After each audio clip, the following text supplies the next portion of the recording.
Hello and welcome to PaintShop Pro Basics, episode 43, the text tool. The text tool, located right down here, it's this little A symbol, has a lot of options. And because we haven't gone over any of these options before, it's going to take a little bit longer than usual to get through this tutorial. So to make things easier, I'm going to split things up into two sections. There's the actual text options, and then there are the vector options. Text, by default, is created as a vector. And, we'll get into the specifics of vectors later, but for now, we're going to deal just with the text, and hopefully we'll work our way through this. With the text tool selected, you'll get these little crosshairs with an A symbol next to it. And if you click, you'll get this little text entry box. Well, version 12.5 and older users will get this text box. And you just go ahead and you type in what you want to say. And, it's pretty good. Now, version 13 users can type directly on the canvas. No text box necessary. I misspelled that. That's terrible. Okay. If you are a version 13 user and you hate not having your text box, go ahead and hold down the Shift key when you click, and that will bring it back for you. So that's the basics of how to just start your text. Now let's get into how to actually put the text on the image. Let's type in our message, hello world. And there are two ways. If you have your text box, you can go ahead and hit apply down here on the dialog box.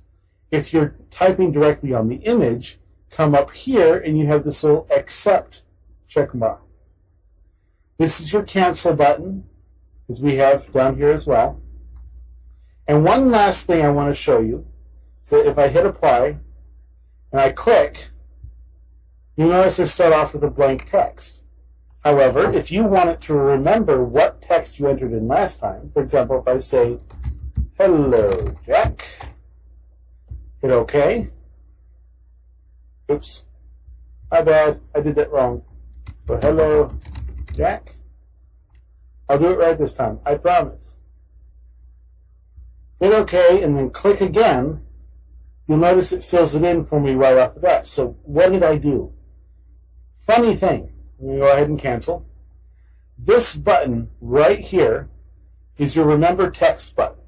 This is where they put it in version 13 of PaintShop Pro.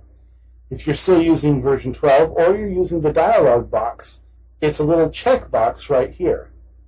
Having that checked or having this button toggled will allow you to have it remember the last text entered and fill that in automatically for you should you wish to do so.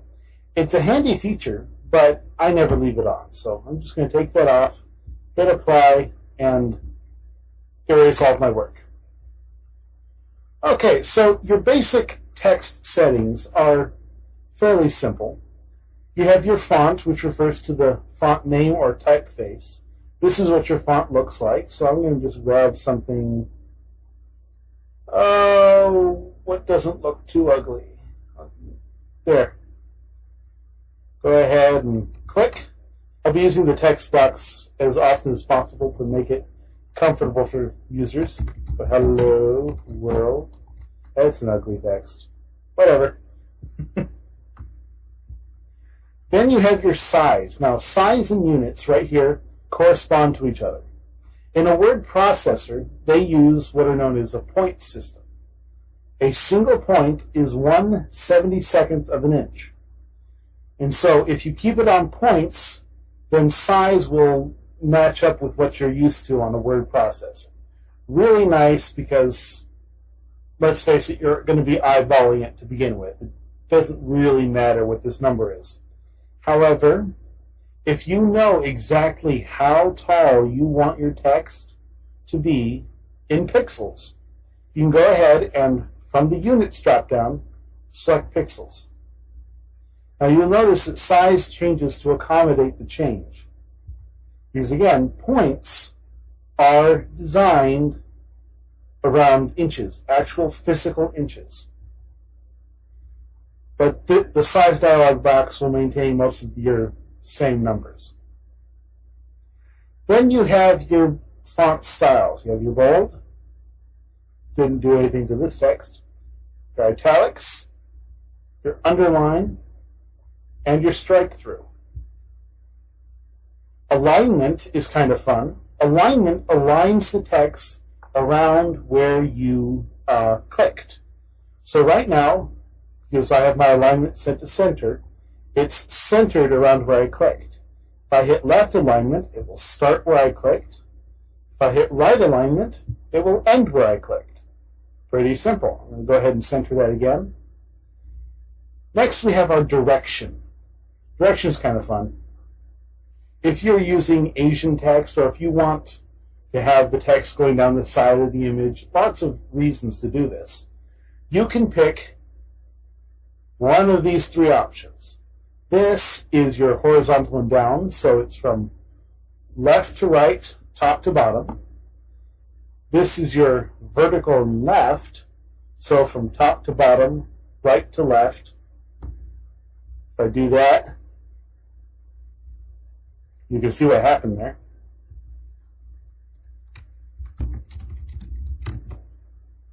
Sideways text, always fun. And this was just a reversal of that. So you see it puts it on the other side. I'm going to go with the Times New Roman. Ooh, there's something I didn't know before. Now I do. Apparently, the different fonts will make the direction function slightly differently. As you can see, these are now right side up, whereas the last one, they were just turned to the side. Fancy. I'm going to go ahead and fix the direction. I don't like doing that. Okay. Anti-aliasing refers to the algorithm that's used to smooth out the text. I don't usually notice a lot of difference with this unless I'm working with really tiny text, but you might. Turning it off will always make it blocky because there's no smoothing going on. Sharp will give you sharp edges and such like that, and smooth will really just smooth it all out. That's the best way I can explain it. Okay, skipping stroke, skipping create as. Okay, hit my triangle, come over to these three settings right at the end here. You notice I hid all of these settings by hitting this little black triangle. Okay, these three are the last ones I'm going to go over before I end this first portion of the tutorial. We have leading, kerning, and tracking. You'll notice we also have a little checkbox called Auto Kern. Most fonts have a kerning value already. Kerning refers to the amount of spacing between characters. So if I increase the kerning,